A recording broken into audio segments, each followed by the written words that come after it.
They sat me next to the coat rack. Not even at a table, on a folding chair by the wall, between the catering prep door and a stand with umbrellas. I'd brought a gift, wore my nicest dress, even had my hair done. Still, they saw fit to seat me like an afterthought. The woman at the welcome table was no one I recognized. Young, with hair the color of overripe cherries, chewing gum while she checked the clipboard. Name? Hale. Margaret Hale, I said calmly, holding the envelope out to her.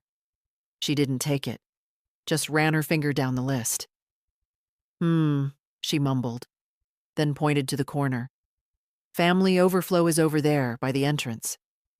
Sorry, full house. Overflow. I walked where she pointed.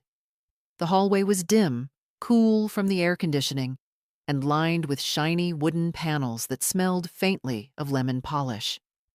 A folding chair with a paper sign, Family Guests, stood next to a small, round table cluttered with used champagne flutes. No linens, no place card, just a chair. I sat. My hands rested in my lap, still gloved. I'd worn gloves, mind you.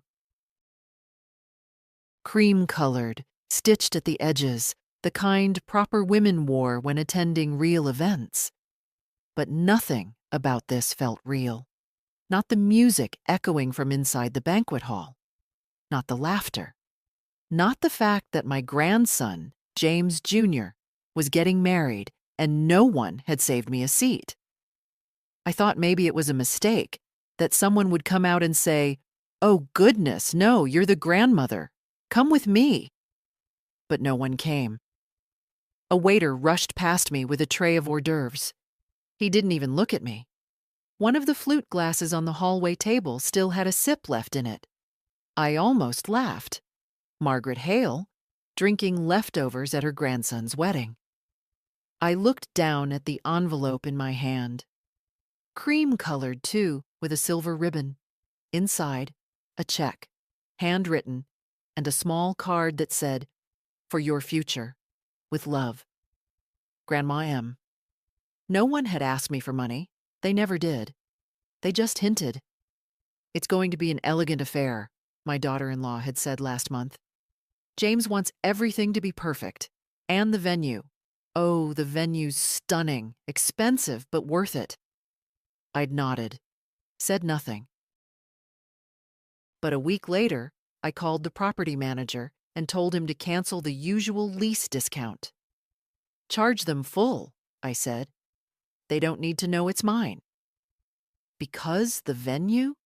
The banquet hall with the high ceilings, the gold sconces, the marble floors, that was mine. I bought it 15 years ago after Harold died. Not to run it, but to keep it. We'd always loved it, he and I. We used to dance here, eat here. He proposed here, after the war. When it went up for sale, I couldn't bear the idea of strangers tearing it down, so I bought it. It wasn't public knowledge. Only the managing company knew. I kept my name off everything public. I'd never used it, never held a party here, until now, apparently. Through the double doors, I could hear the DJ start up the announcement. "Ladies and gentlemen, please welcome for the first time, Mr. and Mrs. James Hale." Applause roared from inside. I sat in the hallway. The folding chair creaked slightly when I shifted my weight. My knees didn't like cold air, and the floor tiles were chilled. I reached into my purse for a tissue, dabbed the corner of one eye, not because I cried, but because old eyes water, and I wouldn't give them the satisfaction. From the hallway, I could see guests moving around. Suits, high heels, clinking glasses.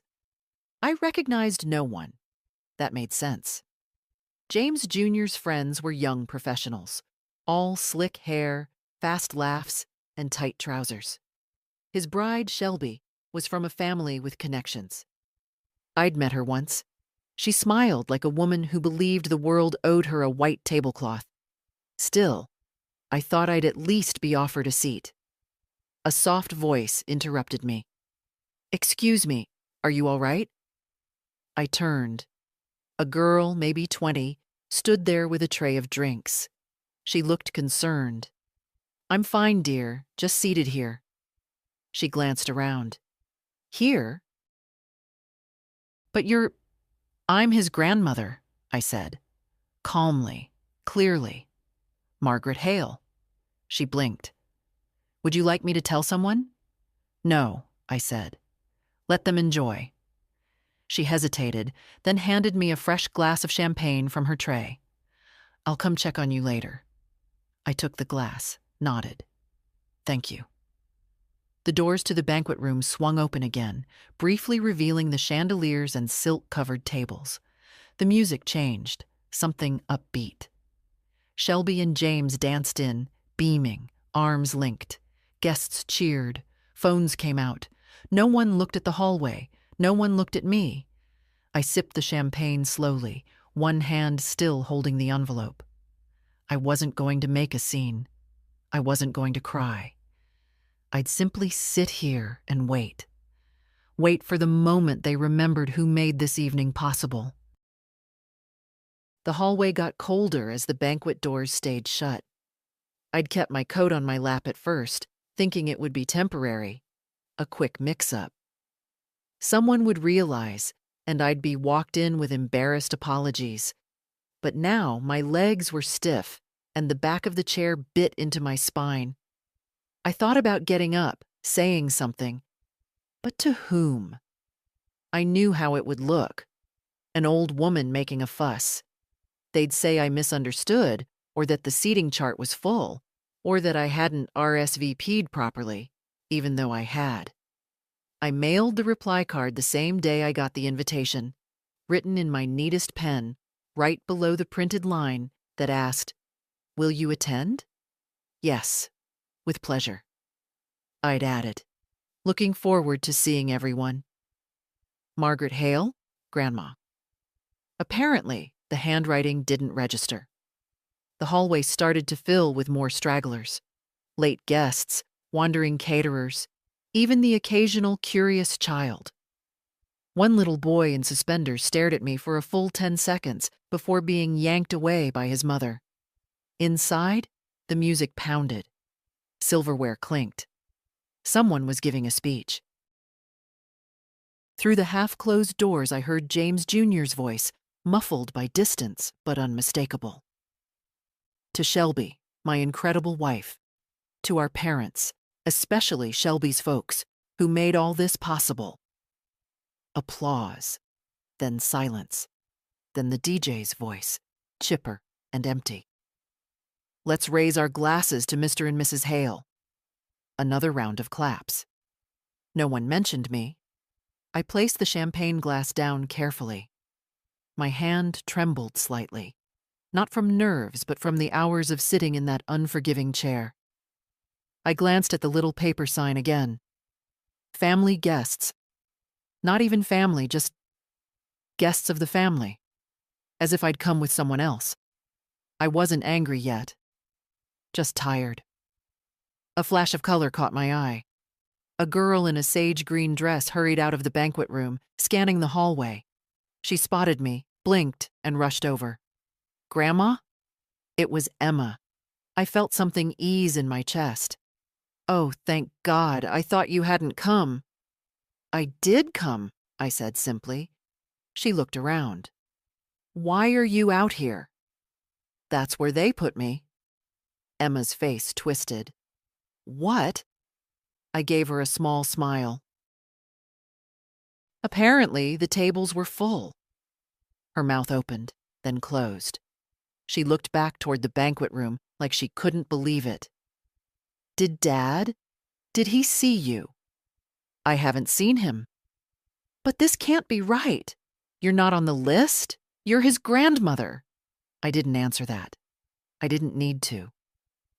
Emma crouched down beside me, one hand on my gloved wrist. She was 21 now, a university senior. Always the quiet one, the thoughtful one. My youngest son's only child. The only one who still called me every week. "I'll fix this," she said.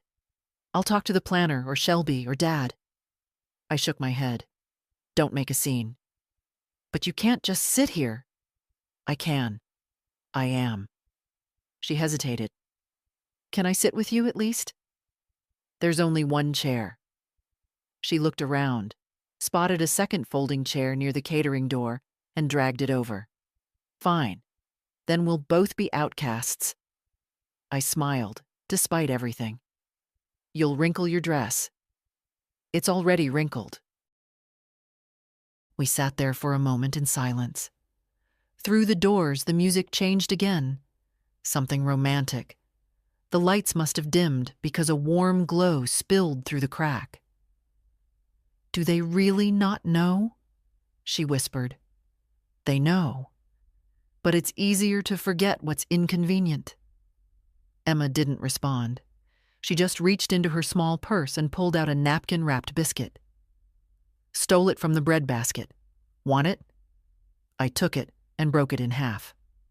Thanks, darling. We sat there, eating bread like church mice, 2 generations exiled from the festivities. Then she asked softly, Why didn't you say anything to them? Because this isn't about a chair, I replied. It's about being seen, and they don't see me, Emma. Haven't for years. She stared ahead, her face unreadable. I thought it would be different today, I added, but maybe I knew better. She didn't argue. That's what I loved about her. She listened. When the song ended, a new wave of guests poured out toward the restrooms. One woman in a tight sequined dress glanced our way, paused, then gave me a brittle smile. I didn't return it. A man in a tuxedo approached, talking into his headset. I recognized him. He was the venue manager, the same one who'd taken over operations when I leased the building. He looked surprised when he saw me. Mrs. Hale? I nodded. Oh, I didn't know you were attending. You're not inside? No. He looked genuinely flustered. There must have been a mistake. Should I? No, I said. Not yet. Emma looked between us, confused. Is everything okay? She asked. The manager looked to me, clearly unsure what to say. I answered for him. This is Mr. Lang. He oversees the property. Emma tilted her head. You know him? I didn't respond. Lang cleared his throat. Well, I'm glad you're here, ma'am. Let me know if you need anything. He hurried off. Emma watched him go, her brows furrowing. What did he mean by property? But I just sipped what remained of my champagne and folded the envelope deeper into my purse. Let them toast each other tonight. Tomorrow they'd remember who paid for the ceiling above their heads. Emma hadn't asked again, not right away, but I saw the question lingering in her expression. What did Mr. Lang mean? What did he know that she didn't? She was too polite to press. She always had been. When she was a child, she'd wait patiently for explanations, even if they never came. I suppose part of me had counted on that. I'm just glad you're here, she said after a while, her voice soft. I was afraid. Well, I was afraid they hadn't told you. They told me, I said, smoothing the fabric of my skirt. I received the invitation. No one was brave enough to leave me off entirely. Emma picked at the edge of her clutch, a nervous tick she'd had since grade school. Grandpa would have had a fit. I smiled faintly. Yes, he would have taken the microphone and embarrassed us all. She laughed, a quick sound, then glanced toward the doors again. I should probably go back in. People will notice I'm gone. Go on? You're sure? I'm fine. But she didn't move, not right away. You know, she said, they gave Uncle Leo a seat next to the cake. He's not even blood. I raised an eyebrow. Leo from Ohio? She nodded. With the mullet. Still has it? Worse than ever. We both smiled. Then she reached over and touched my hand briefly before standing. "I'll come back soon," she said. And then she was gone, swept back into the bright noise of the wedding like a ribbon on a breeze. I remained in the hallway. The clock on the wall ticked steadily, as if counting something more important than minutes. The servers passed by me again and again. Plates of roasted chicken, clinking glasses, salads with too much garnish. No one made eye contact. At one point, the mother of the bride passed by. She didn't recognize me. She never had. She was tall, thin, the type who wore perfume to breakfast. Her dress was pale blue, her hair swept into one of those buns that looked accidental but cost a fortune. She looked through me like I was part of the wallpaper. I didn't blame her. I blamed my son, Andrew, my only child. 52 years old and still too proud to admit where he came from. Still ashamed of the fact that he grew up behind a laundromat, that his mother wore flat shoes and paid in cash, that his father drove a delivery truck until the day his heart gave out in a grocery store parking lot. He hadn't always been like this, but somewhere along the way, success taught him to edit the story. And I became a detail he didn't like repeating. "Mrs. Hale?" I looked up. It was Mr. Lang again, holding a folder this time. He looked apologetic. "I'm sorry to interrupt," he said, lowering his voice. "But I just got off the phone with our accountant. There's been a situation." I didn't react. "Go on." He hesitated. "It's about the lease. The payment hasn't cleared. We processed it last week, but the bank reversed it this morning." I raised my eyebrows, but said nothing. "We can follow up tomorrow," he continued quickly. "There's no issue with the event proceeding. We won't interrupt anything. But I thought you should know. Since I own the building," I said quietly. He nodded. I looked toward the banquet doors. "I assume they don't know." "No. They were told the rental was through a third-party planner. That's what I instructed." He shifted his weight. "Would you like me to inform them now?" "No," I said. "Let them finish their meal." He seemed relieved. "Very well. I'll follow up with you Monday." "Good." He started to leave, then paused. "For what it's worth, I'm sorry. You deserved better than this." I gave a small nod. "Thank you." When he disappeared down the hall, I reached into my bag and pulled out my phone. No messages, no missed calls. I unlocked the screen and opened my email. There it was, the notification I'd received that morning. Transaction reversal. Hale banquet lease. It hadn't been a mistake. I'd canceled the payment myself. I told the bank to pull it. Why? Because no one had thought to ask me how I felt about funding an event I wasn't welcome at. I'd covered the costs quietly, through an intermediary firm I trusted. I wanted the day to be perfect for James Jr., for Shelby. I'd assumed, foolishly, that some part of me would be acknowledged, that they'd say, "This is my grandmother," and I could sit in the back, proud and content. But they'd chosen to ignore me. So I'd made a choice too. The manager would let the event finish. That was fine. But after tonight, every unpaid invoice would land squarely on Andrew's desk. Let him explain that to Shelby's parents. Let him say why the lights went out when the deposit didn't clear. Let him realize that even an invisible woman still has teeth. I leaned back against the wall and folded my hands in my lap. My gloves were a little wrinkled now. So was I. But I was still here. Still watching. Still waiting. The lights inside the banquet hall dimmed again. Through the small gap in the door, I saw silhouettes gather near the dance floor. A slow song began, syrupy and soft. Some modern tune trying to sound timeless.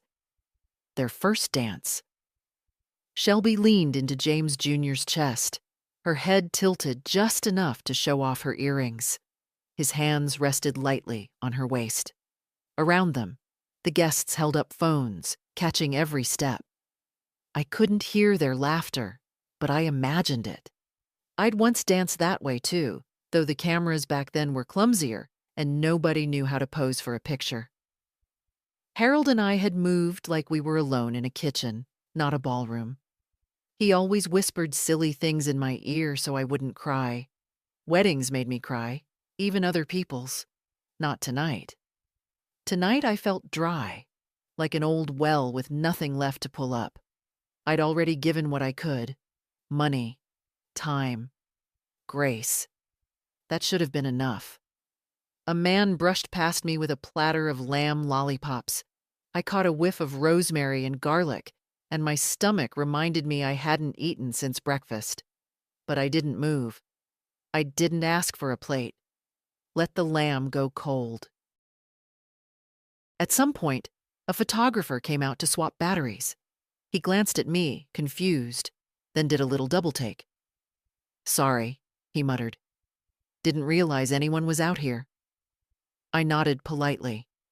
He looked at my dress, my hair, the gloves, the posture, and I saw it dawn on him.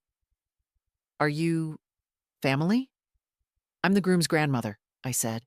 He blinked. "Oh, they didn't mention." "No," I said. "They didn't." He looked like he might say something more, but then his radio crackled and he was gone. It didn't hurt anymore.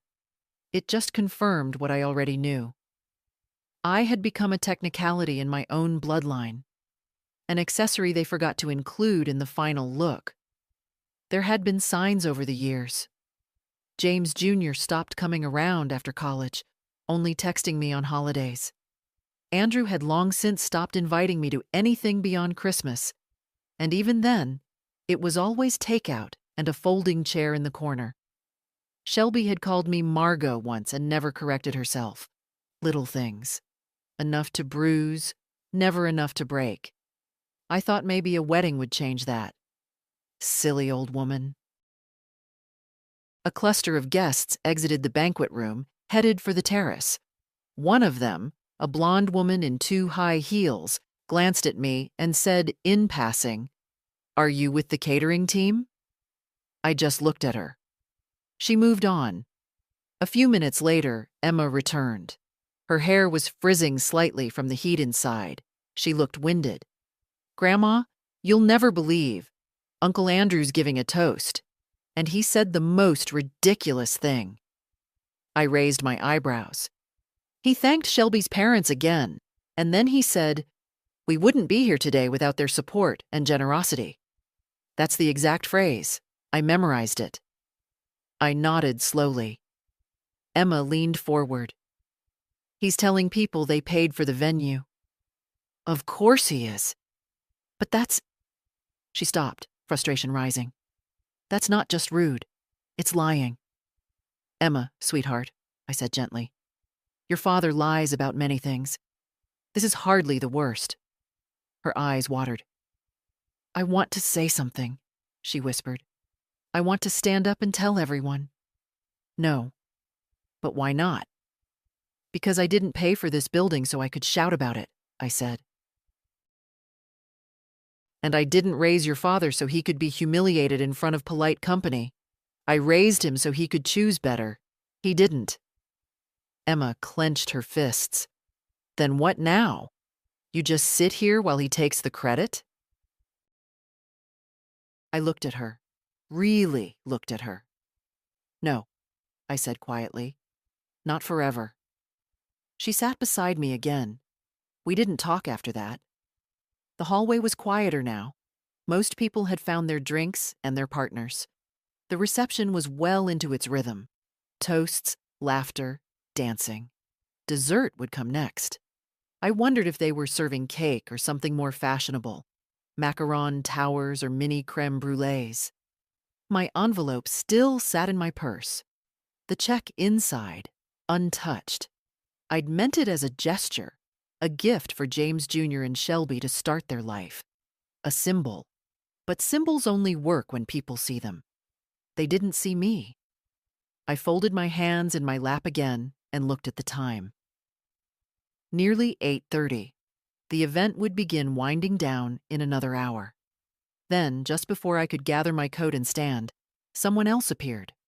Not a stranger. Andrew. He looked older than I remembered. Tired. Or maybe just wearing a suit that didn't fit him quite right. His hair was thinning at the crown. His tie was loosened. He saw me and stopped. Mother. Andrew. He looked behind him, then back to me. Why are you sitting out here? I raised one brow. That's where your staff placed me. He rubbed the bridge of his nose. We had a tight list. There were complications with seating. Shelby's family is huge. I noticed. He said nothing for a moment. You should have called if there was a problem. I almost laughed. I didn't realize attending my grandson's wedding required advanced negotiation. His jaw tightened. We're just trying to keep things simple, he said. Yes, I said. Simple. Like forgetting your mother owns the building you're celebrating in. That made him flinch. Just a flicker. But I saw it. I never told Shelby, he admitted.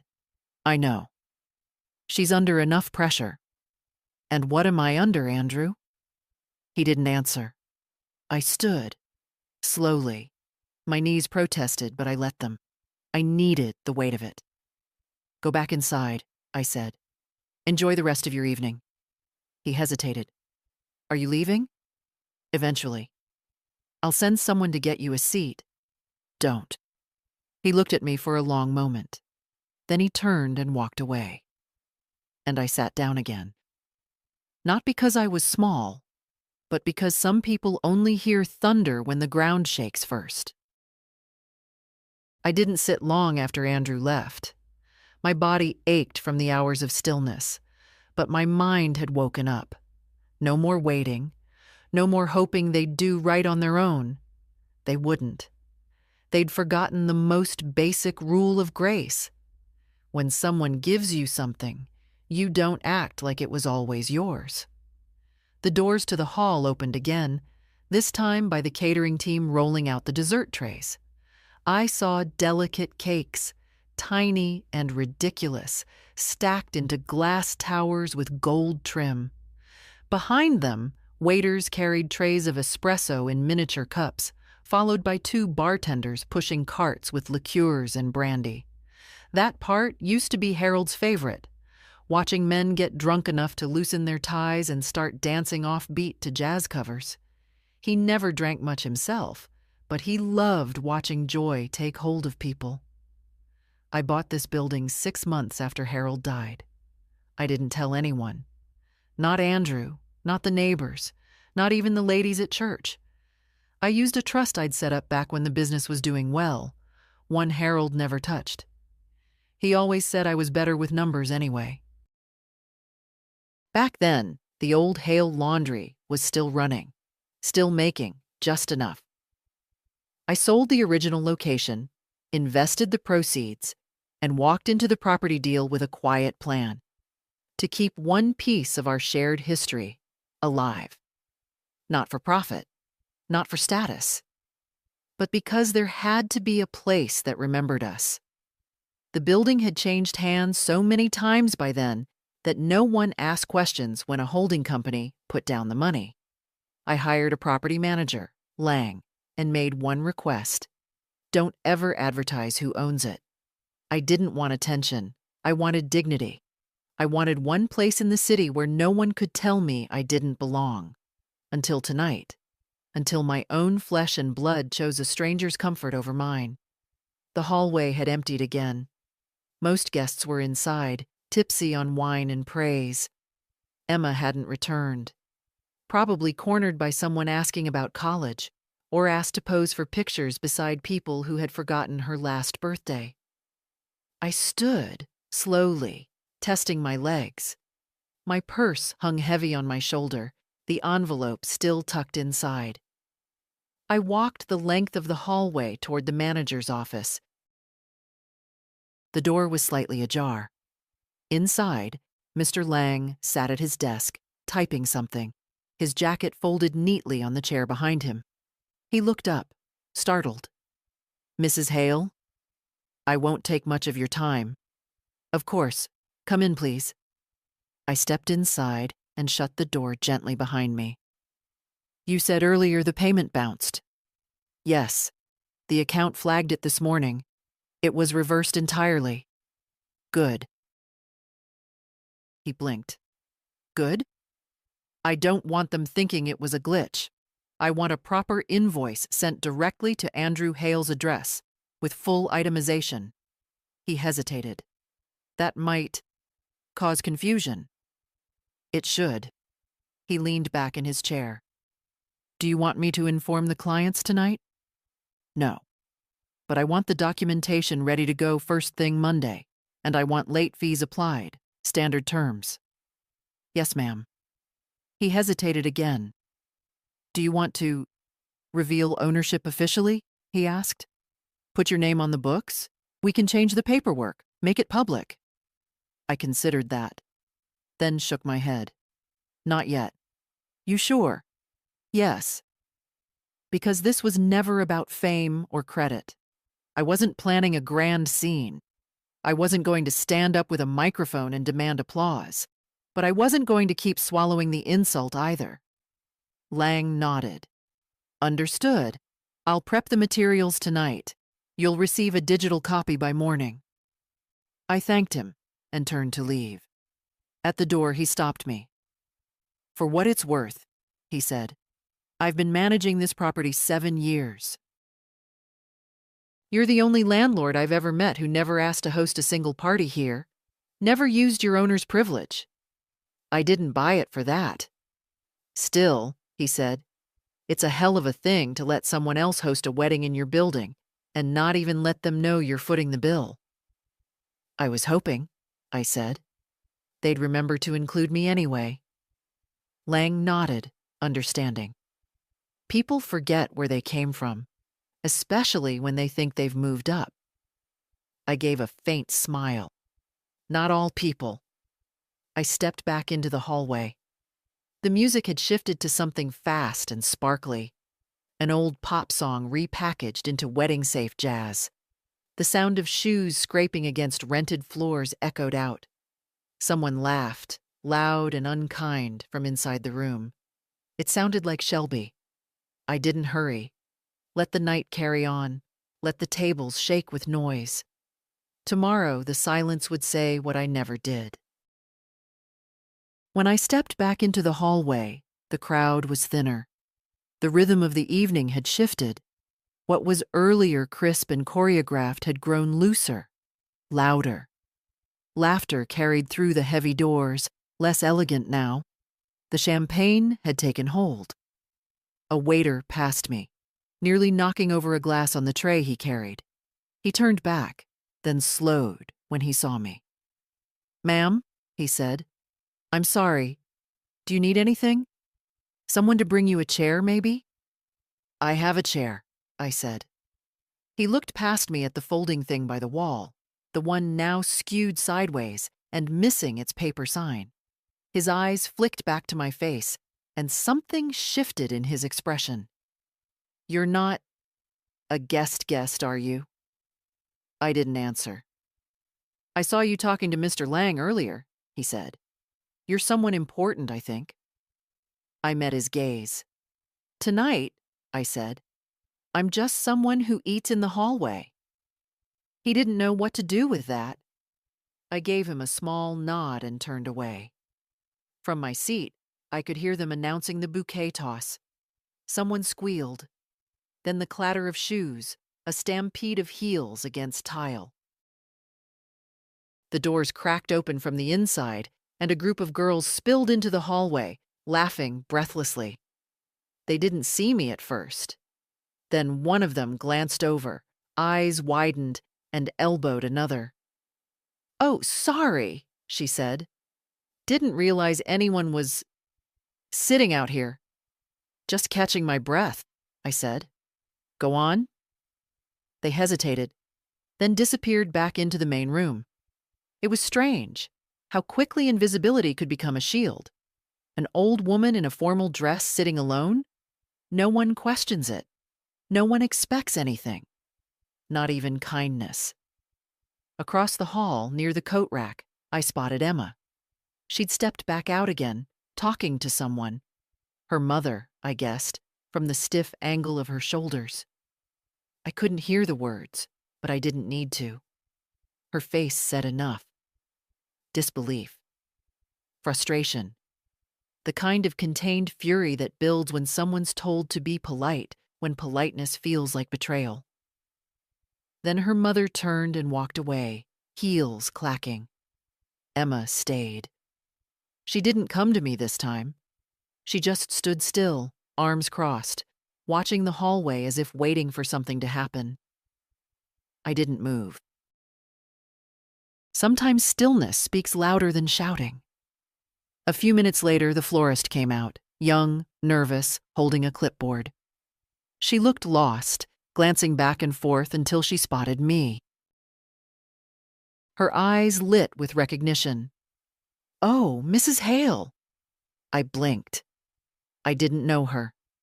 She hurried over, then paused. "Sorry. Mr. Lang told me to look for you.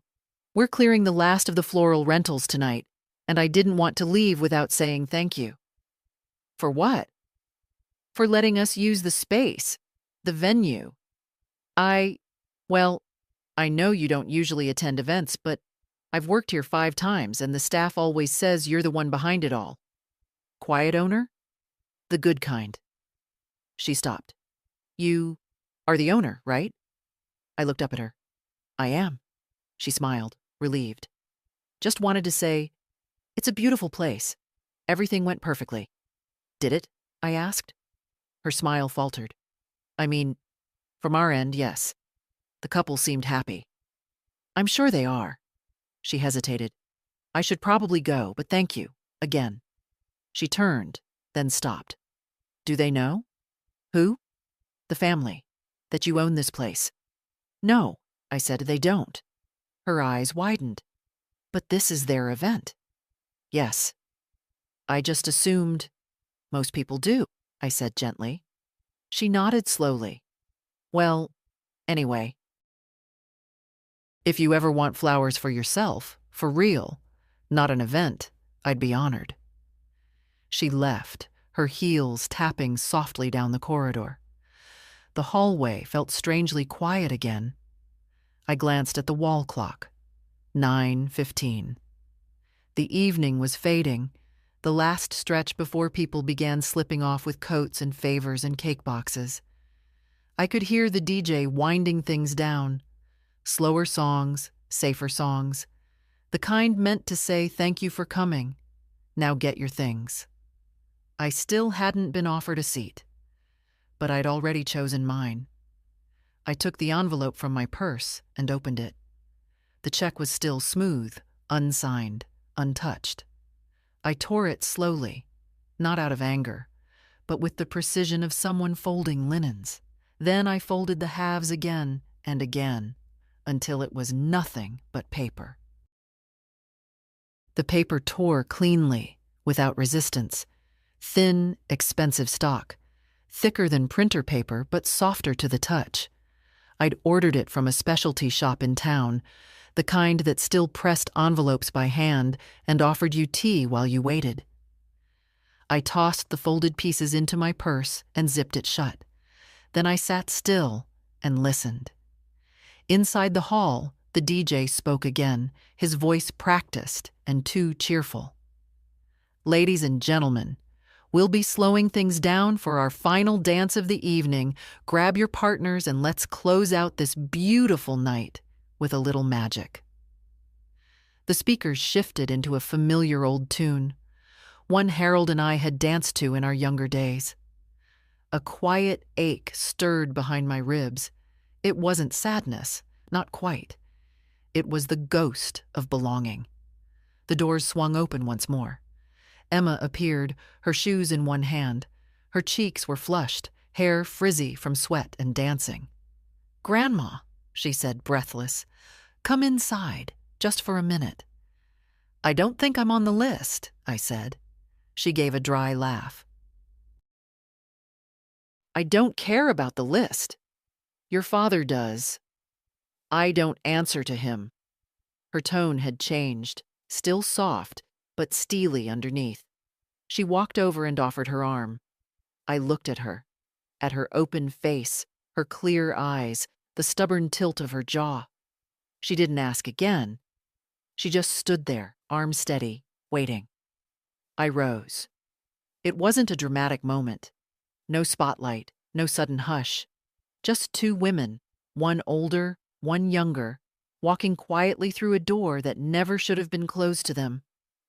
Inside, the air was thick with music and the scent of melting frosting. The chandeliers gleamed overhead, casting gold across white tablecloths. Half the chairs were empty now. Guests had moved to the edges or slipped out early. No one noticed us at first. Emma led me through the crowd, past tables littered with half-eaten desserts and glasses with lipstick marks. No one looked up. No one asked who I was, and then we reached the dance floor. James Jr. and Shelby were swaying in the center, surrounded by other couples. His jacket was off, tie loosened. Shelby's train had been pinned up with rhinestone clips. They looked like every other couple in love, radiant and tired. I watched them without moving. And then Shelby saw me. Her eyes widened just slightly, not in recognition, but in calculation. She elbowed James Jr. gently and tilted her chin toward us. He turned, saw me. His face stiffened. He let go of Shelby's waist, stepping back, then smiled, the same tight, politician smile he'd worn at birthdays and graduations. "Grandma," he said, approaching, "we didn't think you were coming inside." "I wasn't invited inside." He opened his mouth, closed it, looked at Emma. "I brought her," she said, calm, unapologetic. Shelby joined us, drink in hand. "Oh, it's so good to see you again, Mrs. Hale," she said, with the brightness of someone who always smiled for photos. "You look lovely." I didn't return the compliment. James Jr. cleared his throat. "We meant to come say hello earlier. It's just been busy," I finished for him. "Yes," he said, relieved. I looked around the room. Everything shimmered. The candles, the dishes, the gold-rimmed glassware. No one watching would know that the payment had been pulled, that the invoices were now in limbo, that the floor under their feet belonged to someone who hadn't been granted a seat. No one knew, except me and Emma. James Jr. shifted. "Can we get you anything? A drink?" "I had champagne in the hallway." He winced slightly. "I think I'll just stand a while," I said. "Stretch my legs." Shelby smiled again. "Of course." They returned to the floor. The music faded into a final chorus. Someone clapped. Others joined in. The spell broke, and the crowd began to drift. Emma stood beside me the whole time. "You okay?" she asked softly. I nodded. "Yes." "Want to sit?" "No." I wanted to feel the wood under my shoes. I wanted to memorize the texture of the floorboards I'd paid to have refinished 3 years ago. I wanted to feel myself in this space, not just as an observer, but as something solid. Across the room, I saw Andrew. He was watching us, jaw tight. He said nothing. He didn't approach. Shelby's parents were nearby too, chatting with guests, raising glasses. They didn't know who I was. I wondered if they ever would. Emma nudged me gently. "Would you like to dance?" I looked at her and smiled. "No," I said, "but thank you, darling." "Then we'll just stand, like statues." Like witnesses, I corrected. We stood side by side, 2 generations anchored in the same quiet truth. And for the first time all night, I felt the weight shift, not away from me, but back into my hands. The music had stopped. Not abruptly, but gently, like a curtain falling after the last note of a string quartet. One moment there was melody, and the next only the low hum of guests settling into chairs, scraping forks against plates, leaning in to whisper.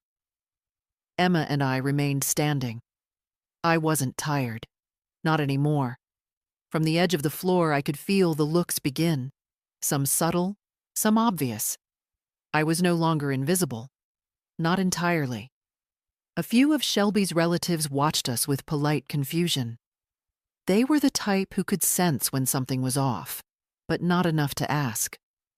One of the bridesmaids whispered to another. A cousin, I couldn't place the name, nudged her date and nodded in our direction.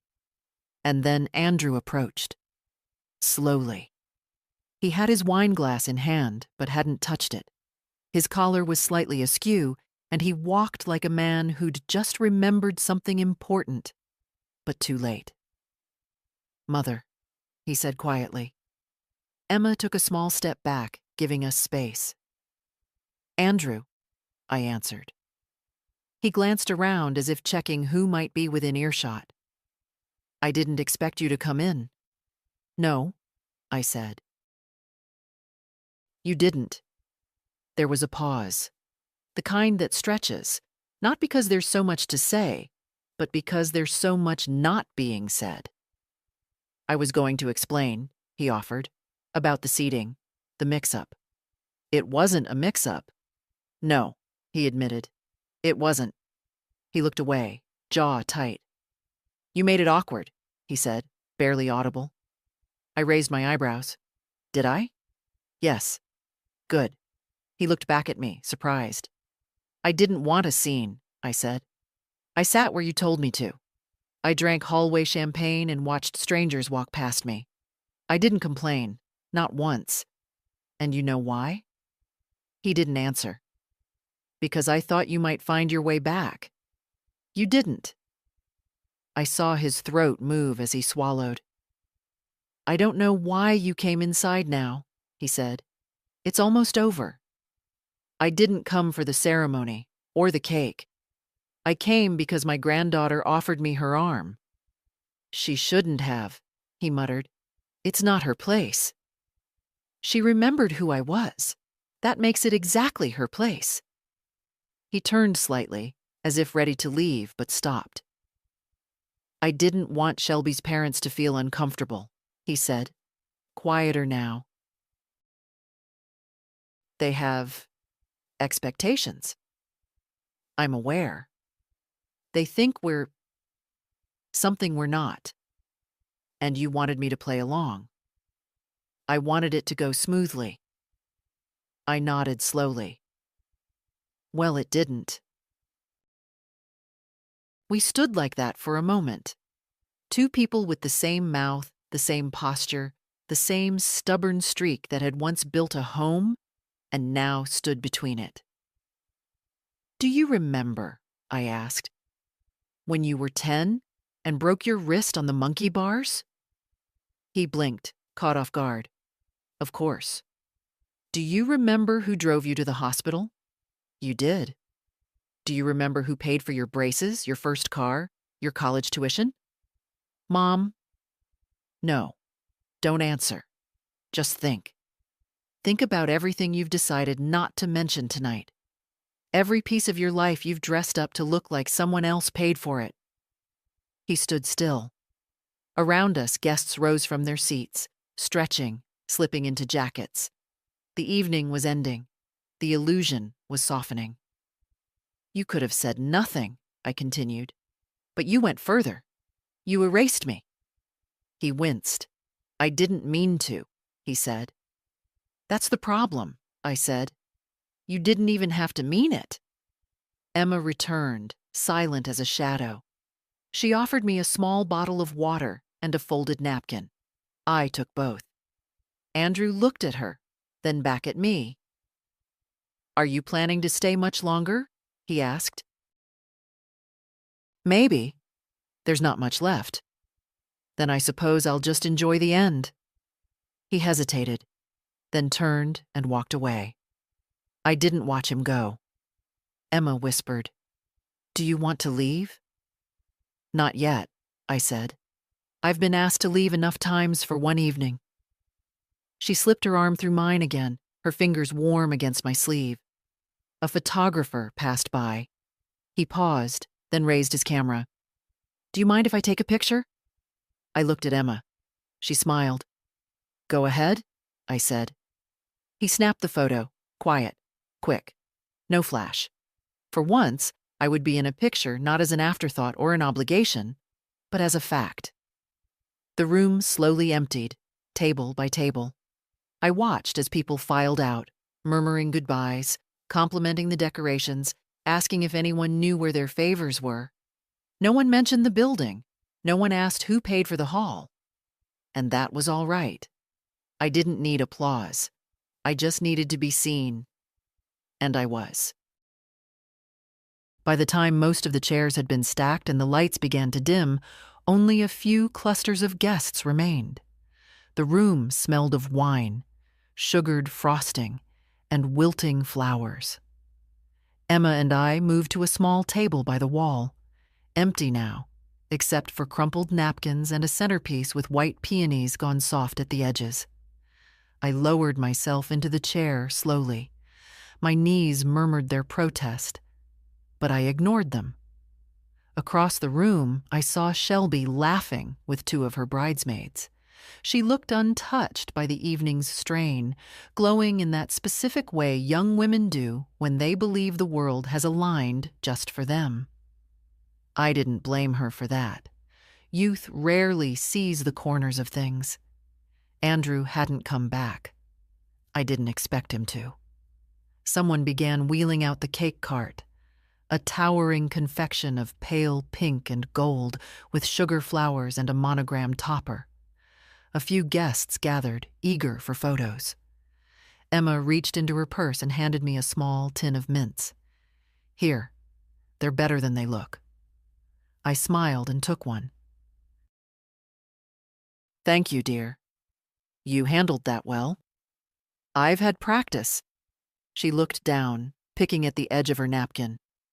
"I think Dad's embarrassed," she said after a moment. "He should be." She nodded. "He won't admit it, though." I didn't expect he would. We sat in silence, the kind that settles between two people who don't need to fill it. Then the DJ returned to the microphone, his voice a bit hoarser now. "All right, folks. Before we send off our bride and groom, we'd like to offer a final toast." Emma tensed beside me. "Please don't be him again." But it was. Andrew took the microphone with practiced ease. He thanked the guests, the staff, the florist, the DJ. Then he thanked Shelby's parents, again, for their unwavering generosity and style. They beamed, arms around each other. I listened without expression. "And lastly," Andrew said, "we thank everyone who made this night possible. We are so grateful for the support, the love, the guidance." He paused. My eyes didn't leave him. "And though not everyone's name is on the program," he continued, "some people give in quiet ways, silent, steady ways. We see you. Even if we forget to say it out loud." That was all. No name, no acknowledgement. A shadow of a gesture. Nothing more. Emma whispered, "That's it?" "Yes," I said. "That's it." There was polite applause. The music started again. The newlyweds took their final spin across the floor, holding hands as guests clapped and phones lit up one last time. Shelby's train swept behind her like a veil of smoke.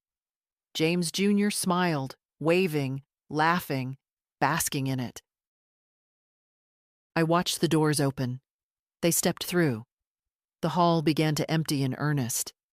People trickled out with gift bags and heels in their hands. Waiters cleared plates. The lighting dimmed further, easing the room into closure. The performance was over. Emma stood and helped me up. "I'll walk you to the car." "No need. I called for a driver."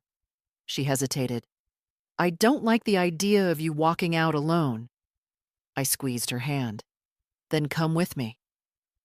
We made our way through the hall, slowly, past overturned chairs and dropped napkins. No one stopped us. No one said goodbye. As we neared the exit, I heard a voice behind us. "Mrs. Hale?" It was one of the catering staff, an older woman with a tight bun and tired eyes. She held something in her hands. "I believe this was left at your table." She extended it. A small silver card case. "Mine." "Thank you," I said, taking it gently. She leaned in just slightly. "For what it's worth," she murmured, "they may not have seen you tonight. But we did." And then she was gone.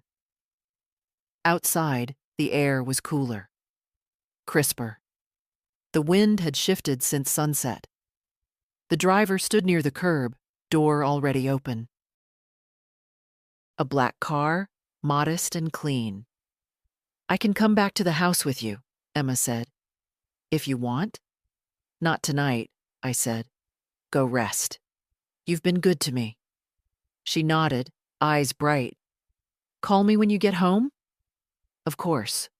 I kissed her cheek. Then I got into the car and let the door close behind me.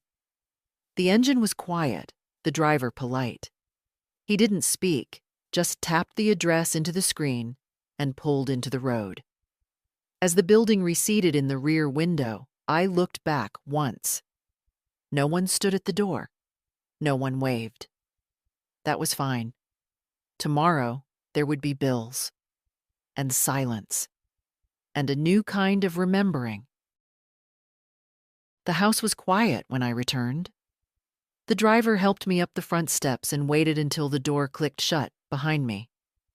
I didn't turn on any lights right away. I liked the hush, the familiar dark. It wrapped around me like something old and faithful. I slipped off my shoes at the door and placed my purse gently on the entry table. The envelope was still inside, now filled only with the folded shreds of the check. I didn't take them out. I walked slowly through the living room, pausing to slide my hand across the back of Harold's chair.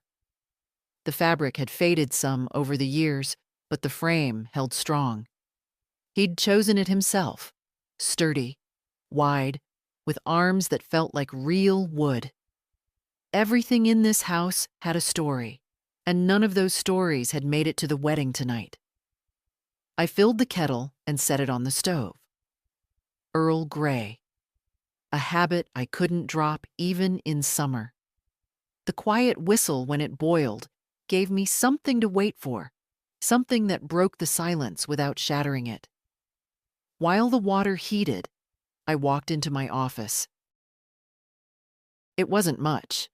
Just a small room off the hall with a desk Harold built and a filing cabinet I'd once told myself I'd organize.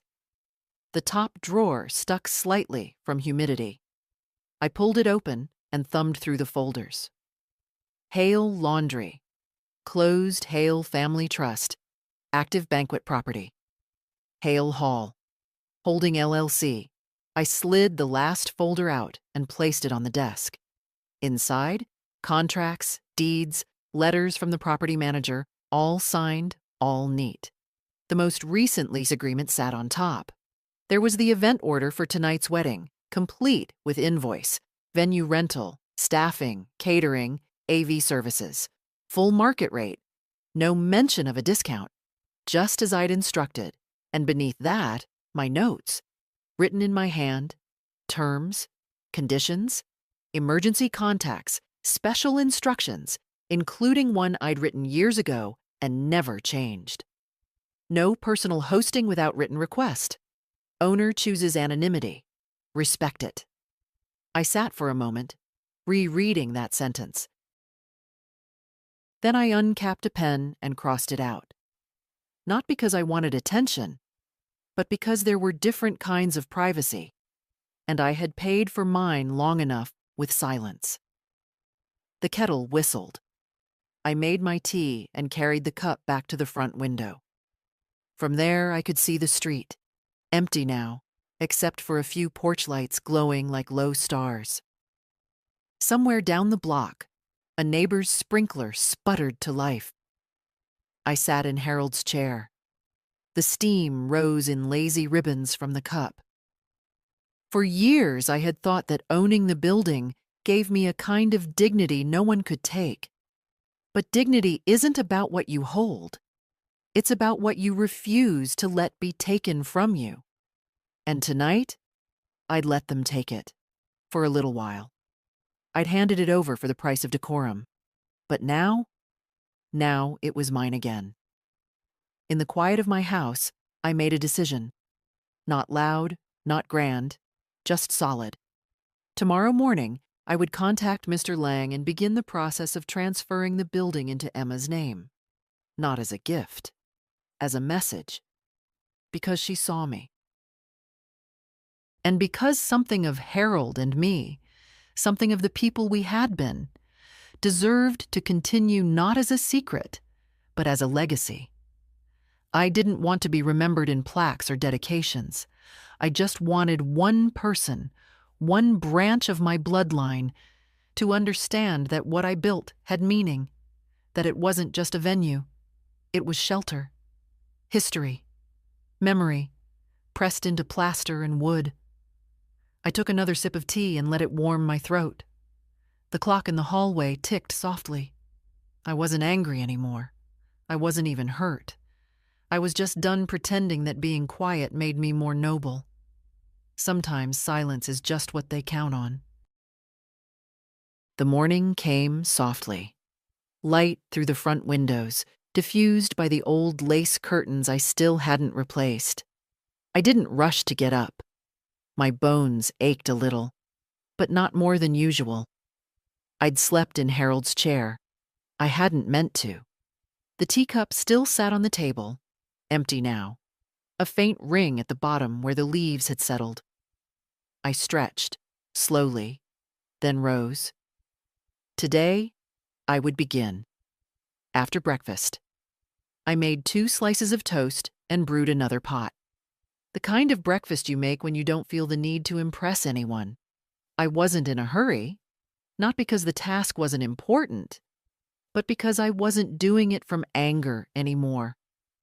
I'd waited years to say what needed saying. 1 more hour wouldn't change anything. After I ate, I returned to the office and took the folder back out. I moved it to the dining table, spread it open, and began to sort. First, the ownership documents. Then, the trust information. And finally, the form I'd requested 2 years ago from my attorney. A conditional transfer of property within the family, effective upon either the owner's death or at their discretion. I hadn't signed it then. I wasn't sure who'd deserve it. I had waited. Now I knew. Emma's name would go on the deed. I picked up the pen and signed the preliminary section. Not final, not yet, but enough to start the process. There would be paperwork, taxes, lawyers. But I had done harder things in life. I bundled everything into a new folder labeled Emma, Hall Transfer, and placed it gently into my handbag. By 9, I was dressed. By 10, I was standing in front of Mr. Lang's office downtown. He was surprised to see me, but he hid it well. "Mrs. Hale," he said, rising, "please come in." I sat across from his desk and handed him the folder. He opened it slowly. His brows rose as he skimmed. "You're serious?" "I don't do things halfway." He smiled faintly. "I've learned that about you." He read in silence, then closed the file. "I can make the calls," he said.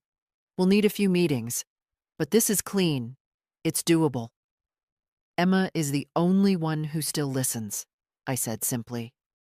"The only one who looks me in the eye. That's worth more than blood." I'll get started today. One more thing, I said. I don't want a ceremony, no announcement, nothing grand. If she asks questions, you may tell her it was my decision, but don't tell her how much it cost. Not unless she insists. Understood. And send the invoice, I added. Full charges, late fees, everything. To Andrew. Yes. He didn't argue. As I stood to leave, Lang said, "May I ask something?" Of course. Why now? I thought about that. Because I spent a night sitting next to a coat rack, I said, and realized I'd rather give everything I've built to someone who knows what it means to be left out, and who'd never let it happen to someone else. He nodded once. You chose well. I know. The rest of the week passed in pieces. I didn't rush anything. After the folder left my hands, I let it go. Mr. Lang kept me informed, but I gave no new instructions. I didn't need to. I spent a little more time outside, just sitting on the back porch with my tea, watching the neighbor's cat weave through the fence posts like he owned the place. I used to chase cats off. Now I let them stay. On Friday, Emma called. "Can I come by?" she asked. "I won't stay long." "Come as long as you like," I said. She arrived with her usual gentle energy, holding a paper bag with almond pastries from that cafe she liked. She took off her shoes at the door without being told. She always did. We sat at the table. "I've been thinking about that night," she said. "So have I." She didn't speak for a moment, just opened the bag and offered me a pastry. "They haven't apologized," she said finally. "Dad hasn't called. James hasn't either." Expected? Unfortunately. I broke the pastry in half and placed the other half on a napkin for her. We ate in silence for a minute, the kind of quiet that isn't uncomfortable. "I keep asking myself," she said, "what I could have done differently." "Nothing," I said. "But—" "No," I repeated. "Emma, you did the only thing that mattered. You saw me." She looked down. "I think that's what hurts the most," she said. "That no one else did." I reached for her hand. "Then remember it," I said. "Hold on to it." She glanced up.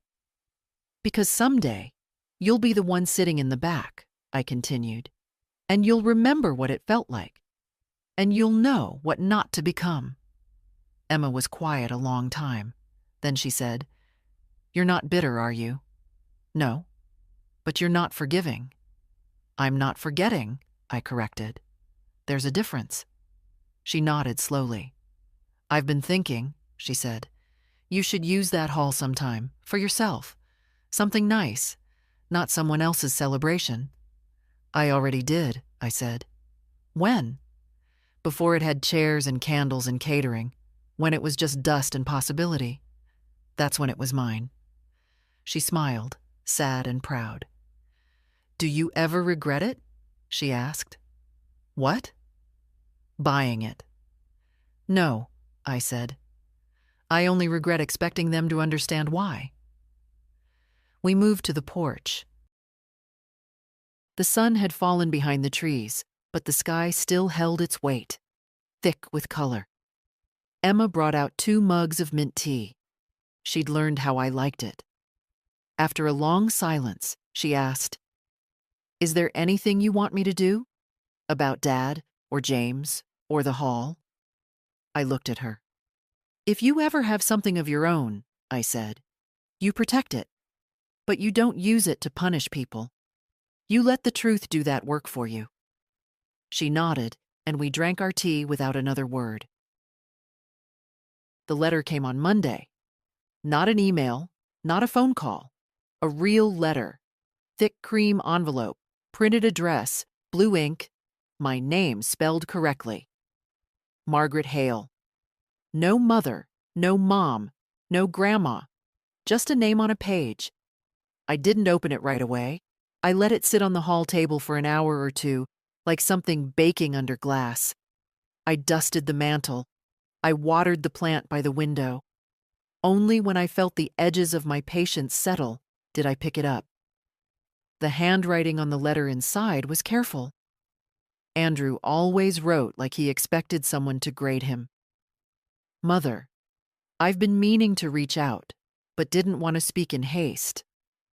I realized that some things that happened at the wedding were unkind. You have every right to feel how you feel. I didn't handle it well. I wanted everything to go smoothly, and I compromised more than I should have. Shelby's family had certain expectations, and I tried to meet them without thinking about how that would affect you. That was wrong. I also heard from the venue about the invoice. I didn't know you'd withdrawn the payment. I understand now why you did. I'm not asking for forgiveness. I just wanted you to know I see it, and I hope that in time, you might be willing to speak. Love, Andrew. I folded it once and placed it back in the envelope. Then I slid it into the drawer beside the stove, where I kept receipts and things that didn't need answers. The letter wasn't cruel. It wasn't even dishonest. But it was still too late. He'd spent the whole wedding not seeing me. And now that the bills had come due, now that people were asking questions, now that silence felt less useful, he'd remembered his mother. It wasn't malice. It was convenience. The next day, the phone rang. It was James Jr. I let it go to voicemail. Hi, Grandma. It's James. I just wanted to say I'm sorry. I didn't realize everything that happened. I mean, I knew some of it, but I didn't know the whole story. Dad told me you helped with the venue. Thank you. Really. It was beautiful. There was a pause, and I could hear him shift, maybe rub the back of his neck like he used to when he lied as a boy. I hope we can talk soon. I miss you. Shelby does too. Another pause. We're sending thank you notes this week. But I wanted to say it myself first. Click. I deleted the message. Not because I was angry, but because I didn't want the memory of that voice speaking like I wasn't a woman who'd once held him in her arms and wiped ice cream off his chin. I didn't want to carry any more words that only came after embarrassment. Emma stopped by that afternoon. She didn't ask about the letter or the voicemail. She didn't need to. Instead, she brought over a small potted plant, lavender, already blooming. For the porch, she said. We sat out there for an hour, sipping tea, watching the neighborhood shift slowly into dusk. After a while, she said, Dad texted me. I waited. He said he hopes you'll forgive him. I didn't answer. She nodded, as if that was answer enough. I told him you're fine, she added. I am. And I was. I didn't need more apologies. I didn't need his shame. What I needed was already growing in the space he'd left behind, a different kind of inheritance. Quiet, strong, rooted. A week passed, then another. No more letters came. No more calls. Whatever fire had flickered in Andrew, it burned out fast. I wasn't surprised. He'd always mistaken silence for peace. Emma called every few days. Sometimes we talked for an hour. Sometimes she just told me what the weather was like on her walk to class. Once she called from a bus stop in the rain just to hear my voice. She never once asked about the building, but I could feel the question under her voice. She wasn't prying, just circling it. Like she could sense something had shifted, but was too careful to press. That's why I chose her, because she knew when not to ask. On Friday morning, Mr. Lang called. We're ready to finalize, he said. I'm available. He gave me a time, noon, his office. I wore my gray suit, the one Harold liked, the one that made me look like someone who didn't ask permission. The papers were already laid out on the desk when I arrived. The notary was on site, quiet and efficient. No ceremony, just signatures, just dates, just names printed in block letters. Emma L. Hale. It looked right on the page. Lang went over the details. She won't have full control until she's 25, he reminded me. That's fine. She'll receive annual reports. She'll read them. If she tries to transfer or sell, she won't. He looked at me for a long moment, then nodded. All right, it's done. He closed the folder gently, with something like respect. I'll inform her? He asked. Not yet. She'll see her name on the records by next quarter. That's fine. I stood. I don't want her to feel like she owes me something, I said. Let her think it's hers because it always should have been. Lang walked me to the elevator. As the doors opened, he said, Most people would have chosen someone closer. I chose someone better, I said, and that was the end of it. That evening, I baked a pie. Apple. I wrapped it in a clean towel and placed it on the back seat of my car. Emma's apartment was only 15 minutes away. She buzzed me in before I'd finished speaking. She was barefoot when she opened the door. Her hair was pulled up, face flushed.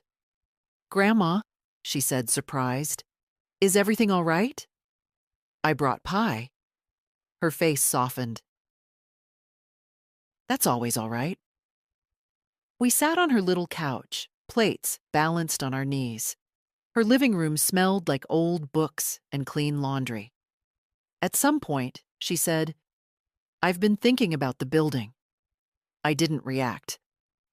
I looked it up, she continued. Hale Hall. The ownership records aren't easy to find, but I saw something changed last week. New name. I waited. It's mine, isn't it? I looked at her. She didn't sound greedy or even shocked, just steady, like she'd already known and was only confirming a truth she hadn't wanted to claim too soon. Yes, I said. She swallowed. Why? Because you saw me, I said. She blinked, but didn't cry. She nodded, slowly, then whispered, Okay. Not thank you. Not are you sure. Just okay. And that's how I knew I was right. We finished our pie in silence. Before I left, she walked me to the door and held me for a long time. Not like a child clinging to a gift, but like someone making a promise they didn't have words for yet. The building looked different in daylight. No music, no candles, no clinking of glasses. Just brick and glass and shadow, the kind of quiet that makes a place honest. I parked across the street and watched the front steps for a while. The sign out front, Hale Hall, still stood polished, unchanged. Most people assumed it was named after Shelby, or after James Jr., or just coincidence. That's the way people think when they never bother to ask who came before. But the name came from Harold. Not for him, but because of him. He would have liked that the sign stayed modest. No gold lettering. No plaque. Just our name, carrying on quietly. I stepped out of the car and crossed the street. Inside, the lobby smelled like lemon oil and worn carpet. I saw 2 staff members near the front desk, newer ones. Neither recognized me, and that was fine. I gave a small wave and kept walking. I wasn't here for ceremony. I was here to say goodbye. Not to the building, but to the part of me that had needed it to prove something. The banquet room doors were propped open. Tables were half set for a baby shower, pink balloons, white linen. Someone had scattered rose petals along the centerpieces. I stood in the doorway. A young woman inside glanced up and smiled. Can I help you? No, I said. I was just passing through. She turned back to her work, and I walked on. Past the kitchens, past the side office, past the service entrance. I knew every hallway, every turn. At the back of the building, there was a door most people didn't use, heavy, scuffed, leading out to the alley. I pushed it open and stepped outside. The air was cooler here, quieter. No traffic, no voices. Just the rustle of trees and the distant hum of a delivery truck. I leaned against the wall and closed my eyes. For years, this place had been my insurance, my anchor, my way of saying, you can forget me, but I won't disappear. But now? Now it belonged to someone who saw me before she knew what I had. Someone who looked at an old woman in a hallway and offered her an arm. Not because she thought it mattered, but because she knew it did. That's what legacy should be. Not blood, not favor, recognition. I stayed there a few more minutes, then stepped back inside. As I walked through the hall again, a young man passed me with a stack of folded chairs. He nodded politely. "Morning." I nodded back. And for the first time in a long while, I didn't wonder whether he knew who I was. It didn't matter. I walked out through the front doors without looking back. At home, I made tea, sorted the laundry, opened the windows to let the afternoon in. Life doesn't always give you the apology you earned, but sometimes it gives you something quieter, something better, a clean ending, a new beginning for someone else, and peace in the knowledge that you didn't let yourself be erased. That's enough. It always was. If this story stayed with you, pass it along. Let someone else remember what it means to see.